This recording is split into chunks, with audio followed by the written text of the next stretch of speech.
안녕하세요.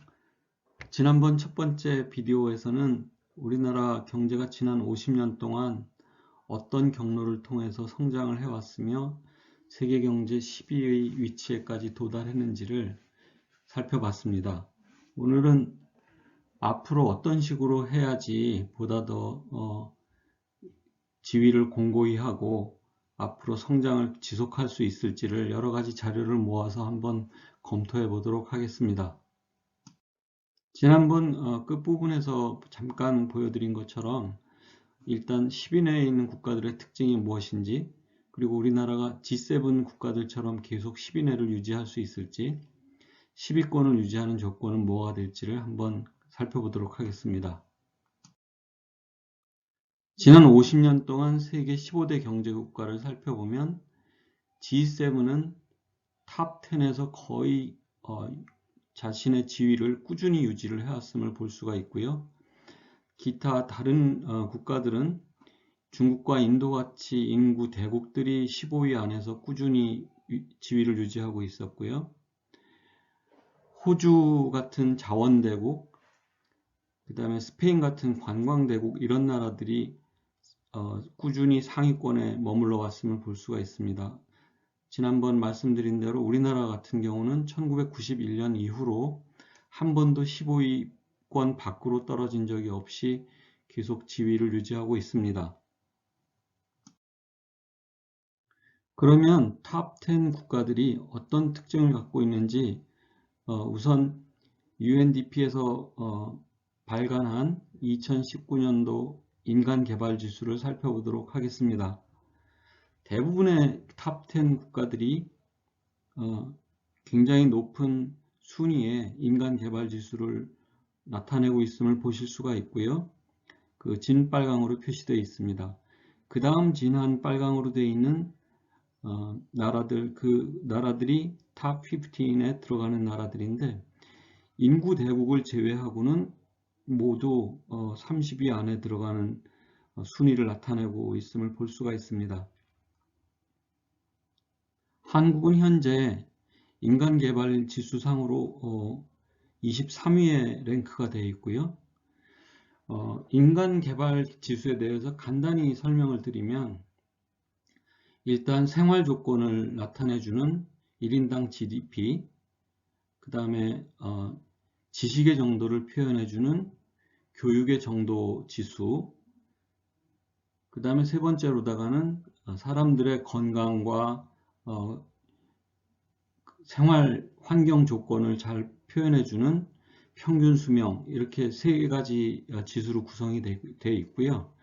교육 지수는 두 가지 지수, 두 가지 지수, 하나는 24세 미만의 학교 등록률하고 25세 이상의 교육 연수하고 이 두 가지를 합쳐서 지수를 내고 있습니다. 전반적으로 말하면 건강과 지식과 생활 수준, 이 세 가지를 나타내주는 지수라고 말씀드릴 수 있겠네요. 탑 15 국가들의 인구 특성을 한번 보시면요. 지금 현재 한국은 평균 수명과 중위 연령에 있어서 탑 5에 들어있는 수준을 나타내고 있습니다. 현재 우리나라보다 평균 수명이 높은 탑 15 국가는 일본, 이탈리아, 스페인, 호주 이렇게 되고 있고요.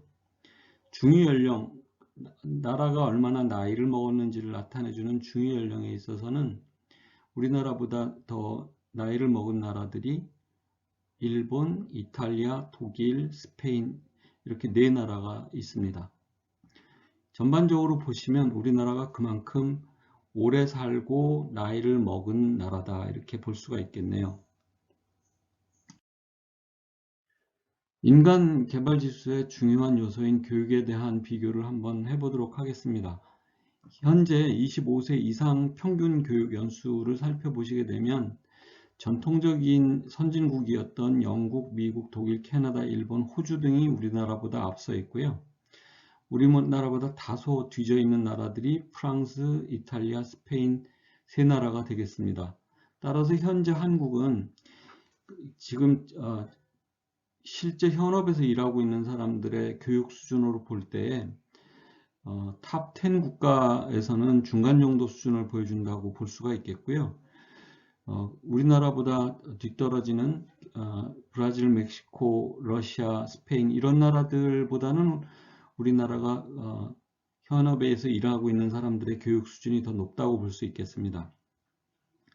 반면에 앞으로 직장 전선에 뛰어들게 될 현재 24세 이하의 기대 교육 연수를 살펴보시게 되면 여전히 한국이 높은 수준을 유지하고 있지는 못합니다.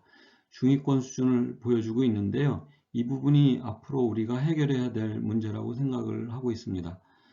아시다시피 우리나라는 교육열이 높고 고등교육에 대한 진학률이 높게 나타나고 있습니다만 이 24세 이하 기대교육 연수가 떨어지는 부분은 나중에 보여드릴 테지만 초등교육의 등록률이 떨어져서 그렇습니다. 그러니까 이 교육에 있어서 의외로 사각지대가 존재하고 있다는 것을 알 수 있겠는데요.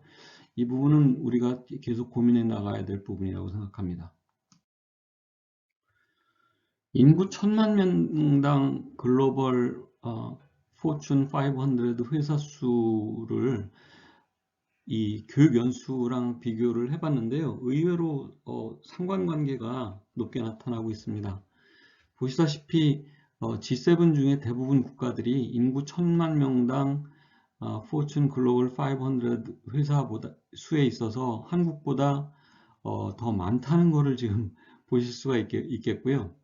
이탈리아만 지금 우리나라보다 낮게 나타나고 있고 그래서 지금 우리나라의 롤모델이 될 만한 국가들이 대부분 포춘 글로벌 500 회사 숫자가 더 많습니다. 이 포춘 글로벌 500는 아시다시피 매출액에 근거해서 전 세계 기업들을 순위를 매겨서 500위 안에 드는 회사들을 모아놓은 리스트를 만들어 놓은 것인데요. 지금 현재 절대 수치로 보면 인구에 관련 없이 절대 수치를 보면 중국이 가장 많고 미국이 두 번째로 많습니다만 그거를 실제로 인구 1000명당 개수로 보게 되면 중국은 우리나라보다 한참 떨어지는 순위로 되어 있고요. 그래서 실질적으로 그 기업의 경쟁력 수준을 살피게 되면 한국이 상당히 높은 경쟁력을 가지고 있는 것으로 나타나고 있습니다만 여전히 우리나라보다 앞서 있는 이 G7 대부분 국가들보다는 떨어진다는 것을 볼 수가 있겠습니다. 다음으로는 경제활동 참가율과 실업률을 한번 살펴보도록 하겠는데요. 보시다시피 대부분의 탑 15 국가들이 높은 60%를 넘는 높은 경제활동 참가율을 보여주고 있고요. 실업률에 있어서도 지금 현재 보시게 되면 대부분 5.5% 이하로 상당히 건강한 경제활동 참가율과 실업률 수준을 보여주고 있습니다. 반면에 프랑스, 이탈리아, 스페인처럼 아까 보여드린 교육 수준에 있어서 좀 25세 현업에서 일하는 사람들의 교육 수준이 우리나라보다 떨어졌던 이 나라들이 실업률도 높고 경제활동 참가율도 낮게 나타나고 있습니다. 그래서 이 나라들은 어찌 보면 경쟁력이 어떤 것이 있게 될 것인지 상당히 호기심을 자아내게 하는 그런 나라들이 되겠습니다. 이 세 나라는 특히 프랑스, 스페인, 이탈리아 이 세 나라는 아시다시피 가장 전 세계에서 가장 관광 산업의 비중이 크고 그것의 경제 기여도도 큰 그런 나라들이기 때문에 더 흥미로운 요소인 것 같습니다. 다음으로는 경제적 평등 수준을 보여주는 지니계수를 소득과 자산에 대해서 한번 나타내 봤는데요. 의외로 한국이 소득과 자산에 있어서 모두 평등도가 가장 좋은 것으로 나타나고 있습니다.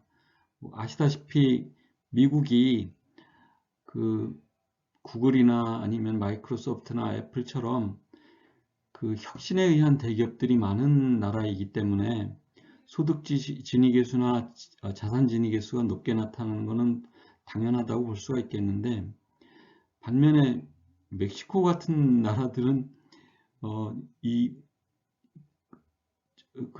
불평등도가 너무 높게 나타나고 있어서 이런 나라들이 앞으로 발전의 가능성이 있을까 좀 우려스러울 정도의 수준을 나타내고 있습니다. 그런 것들이 사실 중국과 인도도 지금 소득 진위 계수가 굉장히 높게 나타나고 있는데요. 러시아도 포함돼서 종전에 사회주의 성향이 매우 강한 나라임에도 불구하고 지리적인 면적이나 아니면 인구도 많고 하니까 그런 집중이 나타나기 쉬운 조건을 갖춘 나라들이라고 볼 수도 있긴 하지만은 특히 러시아나 중국 같은 경우는 사회주의를 경험했거나 사회주의 경제체제를 유지하고 있는 나라들이기 때문에 이런 높은 소득 진위 계수가 참 아이러니하기도 느껴지기도 합니다. 지금 똑같은 동아시아 문화권인 한국과 일본이 소득 진위 계수나 자산 진위 계수에 있어서 전 세계에서 가장 낮은 수준을 보여주고 있는 거를 비교해 보면 더더욱 그러하다고 볼 수 있겠습니다. 산업별 고용 인구를 살펴보시게 되면 탑 10에 속하는 나라들은 모두 농업의 비중이 5% 이하로 나타나고 있습니다. 반면에 탑 10 이하의 탑 15 국가들은 농업의 고용 인구가 5%를 넘어서 중국 같은 경우는 25%, 인도 같은 경우는 42%에 달하고 있습니다. 따라서 이 농업은 어찌 보면 고용의 수준에 있어서는 계속 떨어질 수밖에 없다는 생각을 하게 되고요. 앞으로는 제조업이나 특히 서비스업 인구를 어떤 식으로 고용을 창출해 나가는 산업으로 키워갈지를 고민을 해야 될 것이라고 생각합니다. 그 다음으로는 산업별 생산 비중을 살펴보겠습니다. 최근 자료가 없어서 여기저기서 2017년 자료를 모았습니다.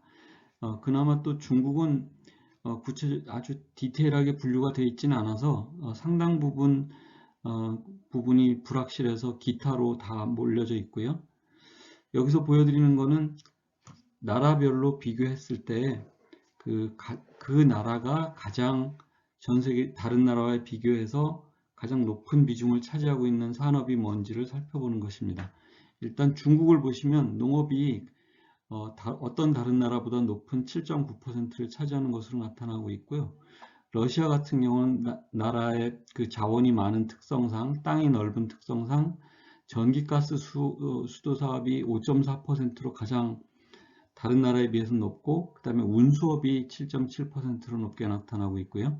멕시코는 나프타로 해서 북미의 공장 역할을 하고 있으니까 제조업이 지금 37%로 탑 15 중에 가장 높은 비중을 차지하고 있고요. 그 다음에 도소매업이 13.9%로 가장 높습니다.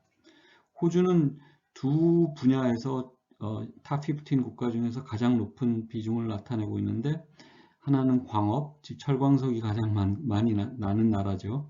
그래서 광업이 10%를 차지하고 있고요. 그 다음에 금융보험업이 9%로 높게 나타나고 있습니다. 이는 아시다시피 호주의 영연방 국가니까 상대적으로 예전부터 영연방이 금융의 강점을 가지고 있었기 때문에 그러한 영향을 받아서 지금 높게 나타나고 있는 것으로 보여지고요.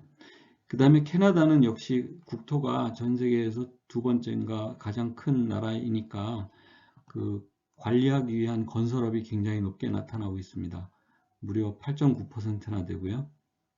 게다가 인구까지 희박하니까 건설업의 비중이 높게 나타날 수밖에 없다고 생각합니다.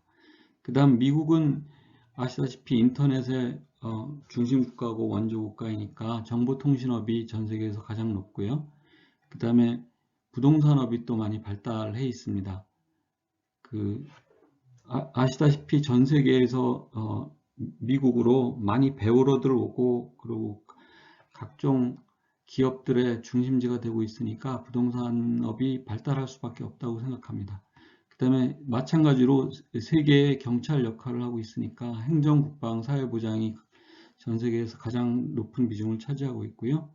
그 다음에 의료 비용이 높은 것으로 유명하니까 의료복지 비용이 7.1%로 또 높게 산업별 비중을 차지하고 있습니다. 의외로 독일은 전 세계에서 가장 높게 차지하고 있는 그런 분야가 나타나지 않고 있는데 제조업이 상대적으로 강한 32.6%를 차지하는 것으로 나타나고 있고요. 마찬가지로 일본도 특별히 전 세계에서 높은 부분은 딱히 없습니다만 특이하게도 예술, 스포츠, 여가에 있어서 3.8%로 높은 비중을 차지하고 있음을 보실 수 있겠고요.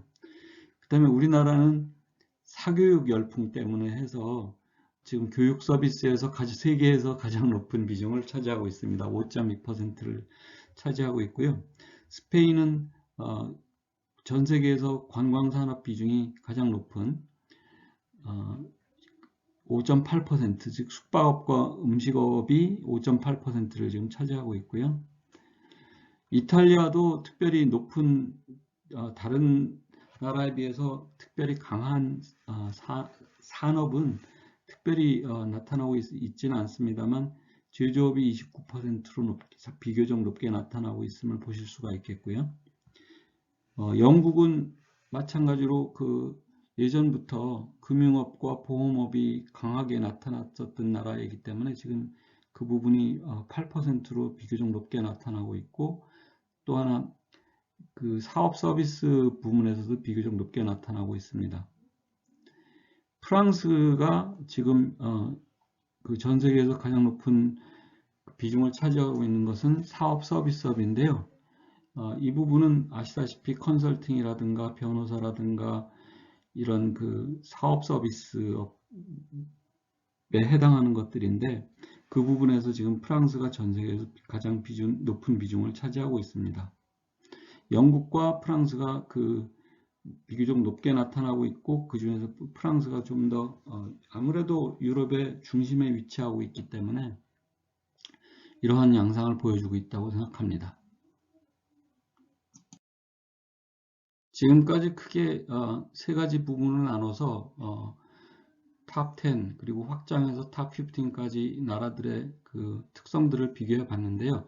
그러면 앞으로 10위를 유지하려면 어떻게 해야 될지 한번 살펴보도록 하겠습니다. 인간개발 지수 추세입니다. 한국은 현재 2019년 현재 인간개발 지수가 전 세계에서 23위로 되어 있고요. 탑 15으로 국한해서 보시게 되면 지금 7위를 차지하고 있습니다. 1990년도에 러시아를 앞질렀고요. 그 이후에 이탈리아, 프랑스, 스페인을 앞질렀습니다. 현재 우리나라보다 앞서 있는 나라들이 일본, 미국, 캐나다, 영국, 호주, 독일이 있고요. 그러면 이 나라들을 어떻게 해야 앞지를 수 있을지 그걸 고민을 해봐야 될 거라고 생각이 드는데요. 한국에 있어서 가장 큰 문제는 상대적으로 낮은 여자들의 HDI입니다.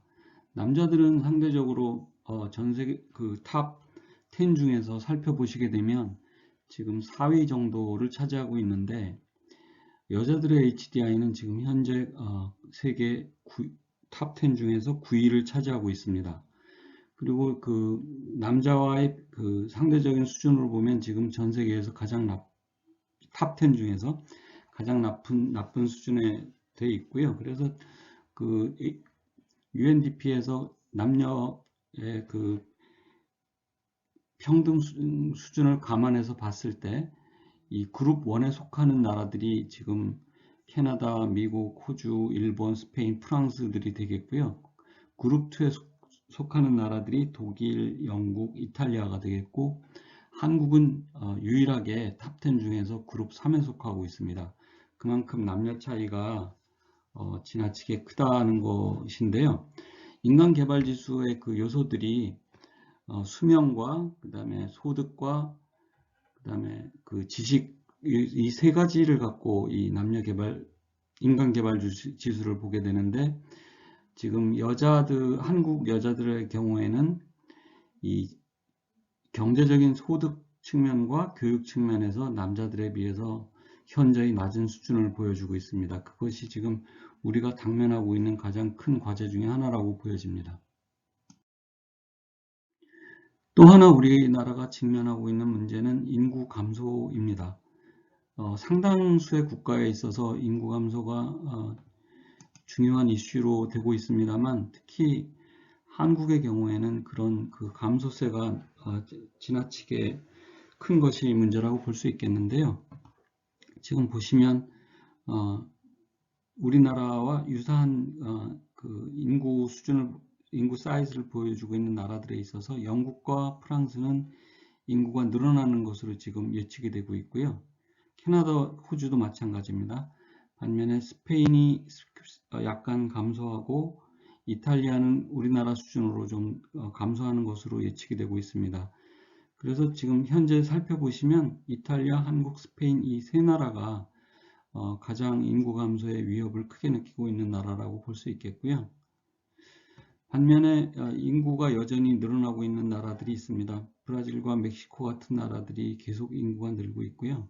미국도 인구가 늘어나는 것으로 예측이 되고 있습니다. 아시다시피 2019년도 합계 출산력은 한국이 전 세계에서 제일 낮습니다. 그럼에도 불구하고 이 사실은 혼외 출생을 제외하고 본다면 이 합계 출산력이 크게 차이가 나지 않습니다. 다른 나라의 높은 합계 출산력은 의외로 혼외 출생자들이 많기 때문에 그렇습니다. 즉 멕시코 같은 경우는 혼외 출생 비율이 70%에 육박하고요. 프랑스는 60%에 달합니다. 영국은 50%에 가까이 되고 미국, 호주는 40%에 육박하고요. 캐나다, 독일, 이탈리아는 30%가 넘습니다.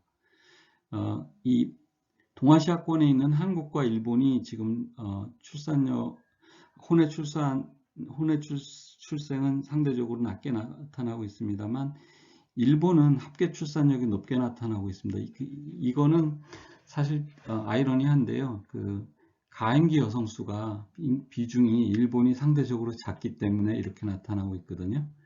그래서 아마 우리나라도 향후에 노령화가 진전이 되고 가임기 여성의 비중이 낮아지게 되면 합계 출산력이 어쩌면 일본처럼 높아질 수도 있습니다. 그렇지만 전반적으로 살펴보시게 되면 현재 우리나라 인구가 지금 감소가 되는 가장 큰 요인 중에 하나는 이 혼외 출생 비율이 낮다는 점도 간과할 수 없을 거라고 생각이 드는데요. 그만큼 어찌 보면 출산을 할 수 있는 사회적인 여건이 굉장히 좁은 조건에서만 허용이 된다는 측면에서 보면 우리나라의 여러 가지 다가올 난관들이 예측이 됩니다. 그래서 이 부분은 참 다루기가 어려운 문제이긴 한데 사실은 워낙 문화와 깊게 관련된 문제이기 때문에 이거는 굉장히 사회적인 논의가 따라야 된다고 생각이 듭니다.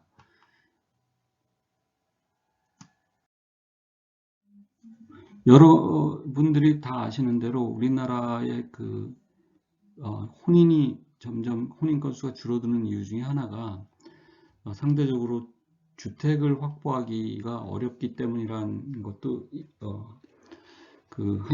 중요한 요인이 되고 있는데요. 그런 측면에서 직접적인 영향 요소는 아니지만 주택 보유율이 어떠한지 탑 15 국가들을 상대적으로 비교해서 한번 살펴봤습니다. 지금 현재 주택 보유율과 1인당 GDP를 그래프에 이렇게 그래프로 살펴보시게 되면 의외로 이 부의 상관관계를 가지고 있음을 볼 수가 있는데요. 즉 소득이 낮을수록 보유율이 높습니다. 이 얘기인즉슨 이 소득이 낮은 국가의 주택은 상대적으로 가격이 낮다는 의미라고 볼 수 있겠죠. 네, 그런 측면에서 보면 소득이 높아질수록 주택 가격이 더 빠르게 상승한다. 그만큼 좋은 주택이 희소 가치를 갖게 되고 가격이 오르게 된다. 그렇게 역으로 해석할 수도 있겠는데요. 그런 측면에서 보면 한국이 GDP 수준에 비해서 보면 너무 주택 보유율이 낮은 수준에 머물러 있습니다. 즉 우리나라와 같은 소득에 해당하는 이탈리아를 살펴보시게 되면 주택 보유율이 70%를 훌쩍 넘습니다. 반면에 우리나라는 지금 현재 56% 정도 주택 보유율을 보여주고 있는데요.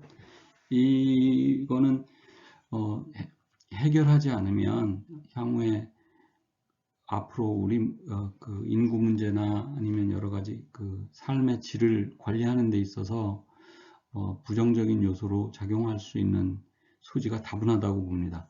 독일 같은 경우는 예외적인 경우인데요. 제가 그 여러 가지 통계를 살펴보니까 2차 대전 때 그 300만 채 주식이 멸실이 됐다고 합니다. 그리고 200만 채가 실제로 그 못 쓰게 돼서 거의 500만 채에 가까운 주택이 멸실되거나 훼손이 되어서 실제로 그 주택 보유율이 떨어지게 됐는데, 이후에 이 사람들이 주택을 보유하기보다는 임대를 하는 쪽으로 사람들이 그 수요가 늘어나서 지금 현재 독일은 주택 보유율보다는 주택 임대 시설을 늘리는 쪽으로 그 국가 정책을 잡고 있다고 합니다. 그래서 그 독일은 굉장히 예외적인 경우라고 볼 수가 있겠고요. 우리나라는 이 주택 문제를 해결하지 않으면 앞으로도 여러 가지 사회 문제를 야기할 수 있을 거라고 생각이 듭니다. 우리나라 경제와 연관이 되어 있는 대외 무역의 그 수준을 한번 살펴보도록 하겠습니다.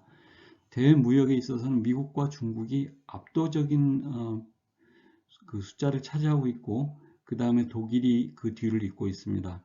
그 한참 뒤에 일본과 프랑스가 있고요. 프랑스, 영국이 있고요. 그 다음 그룹으로 한국과 이탈리아 등이 있습니다. 이쪽 그 한국과 이탈리아가 속해 있는 이 부분이 너무 다닥다닥 붙어서 차트를 따로 만들어 봤습니다. 보시면 따로 이렇게 만들어 보면 현재 우리나라가 가야 할 방향이 명확해집니다. 적어도 그 우리나라의 롤 모델이 돼야 될 국가들은 프랑스, 영국, 일본이고요.